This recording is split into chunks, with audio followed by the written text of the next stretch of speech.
11 जुलाई 2006 जब Mumbai local train में हुए धमाकों ने पूरे देश को दहला दिया। लेकिन आज सोमवार को घटना के लगभग 19 साल के बाद एक ऐसा फैसला आया जिसके बाद कई गंभीर सवाल अब खड़े हो गए हैं। जी हां, इस मामले में बॉम्बे हाई कोर्ट ने 12 में से सभी 11 आरोपियों को बरी कर दिया, तो जबकि एक आरोपी की कोविड के दौरान मौत हो गई थी। नमस्कार, मेरा नाम है मोहित कुशवाहा और आप देख रहे हैं द हिंदी टॉप। बता दें कि मुंबई लोकल ट्रेन धमाकों के मामले में चौंकाने वाली बात यह थी कि 2015 में विशेष अदालत ने इन 12 आरोपियों को दोषी ठहरा दिया था, जिसमें 5 को फांसी और 7 को आजीवन कारावास की सजा सुनाई गई थी।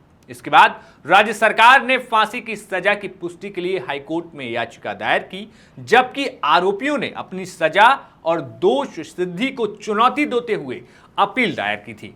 अब इस मामले में हाईकोर्ट की स्पेशल बेंच ने कहा कि मामले में पेश किए गए सबूत विश्वसनीय नहीं थे और कई गवाहों की गवाही संदेह के घेरे में थी। अदालत ने यह भी स्वीकार किया कि आरोपियों से जबरन पूछताछ कर उनके बयान लिए गए, जो कानूनन मान्य नहीं है। अदालत ने कहा कि आरोपियों के खिलाफ पेश किए गए सबूतों में गंभीर खामियां थीं। कुछ गवाह वर्षों तक चुप रहे और फिर अचानक आरोपियों की पहचान की, जो कि असामान्य है। कई गवाह ऐसे मामलों में पहले भी पेश हुए थे, जिससे उनकी विश्वसनीयता पर सवाल खड़े हुए। कथित आरडीएक्स और अन्य सामग्री की बरामदगी को लेकर कोई पुख्ता वैज्ञानिक सबूत पेश नहीं किए जा सके। न्यायालय ने कहा कि आरोपी ये साबित करने में सफल रहे कि उनसे जबरदस्ती कबूलनामे लिए गए थे। न्यायाधीशों ने कहा कि हमने अपना कर्तव्य निभाया है, ये हमारी जिम्मेदारी थी।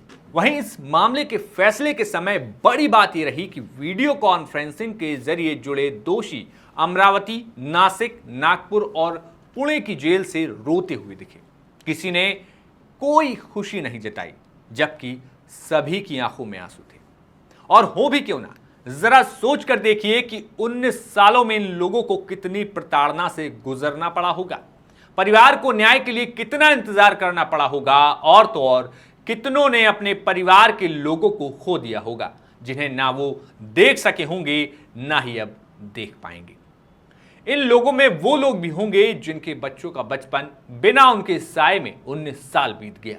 हर दिन हर रात न्याय की आस में बिताई होगी।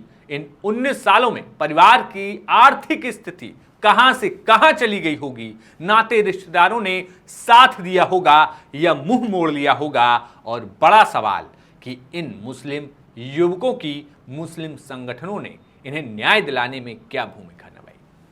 लेकिन बड़ा सवाल न्याय व्यवस्था पर कि 19 साल के बाद बरी होने पर अब ये 11 लोगों के सामने क्या जिंदगी होगी।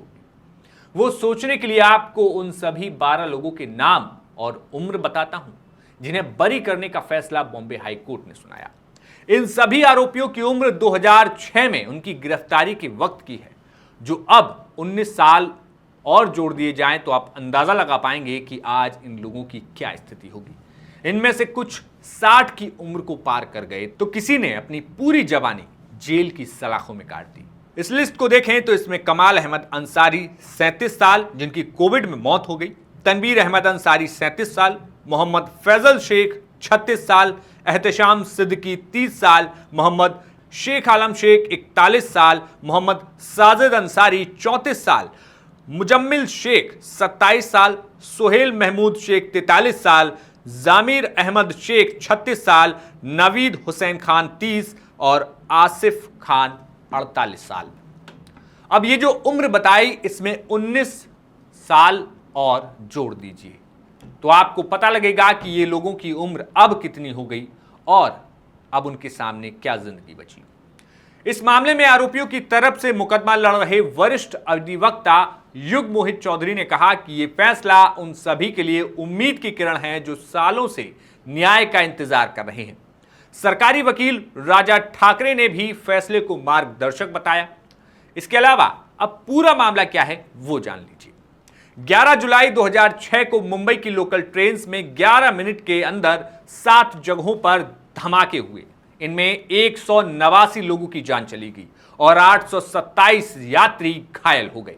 एटीएस ने मामले की जांच की और माकोका और यूएपीए जैसी कड़ी धाराओं में 13 लोगों को गिरफ्तार किया, जबकि 15 अन्य फरार बताए गए, जिनमें से कुछ के पाकिस्तान में होने की बात तक कही गई। 2015 में विशेष अदालत ने 12 आरोपियों को दोषी ठहराया, 5 को फांसी और 7 को आजीवन कारावास की सजा दी गई। इसके बाद राज्य सरकार ने फांसी की सजा की पुष्टि के लिए हाईकोर्ट में याचिका दायर की, जबकि आरोपियों ने अपनी सजा और दोष सिद्धि को चुनौती देते हुए अपील दायर की। यह मामला लंबे समय तक टलता रहा क्योंकि सबूतों की मात्रा अत्यधिक थी। 2023 में एहतशाम सिद्दीकी नामक एक आरोपी ने अपील की। सुनवाई में तेजी लाने के लिए हाईकोर्ट में याचिका लगाई। इसके बाद एक विशेष पीठ का गठन किया गया, जिसने लगभग 6 महीने इस केस को लगातार सुना और 6 महीने तक फैसले पर काम किया। लेकिन अब जब जज साहब ने आरोपियों को बरी करने का फैसला सुनाया तो आरोपियों के चेहरे पर खुशी नहीं, आंसू थे। आंसू जिन्होंने पूरी उम्र सलाखों के पीछे गुजार दी, जिसके परिवार की आंखें भी अब राह देखते देखते पथरा गई होंगी। ऐसे में इन 11 लोगों के सामने अब चुनौती होगी कि वे आगे सामान्य जिंदगी में कैसे गुजर बसर करेंगे और लोगों के बीच जाने पर खुद को जीता हुआ महसूस करेंगे या फिर जिंदगी से हारा हुआ।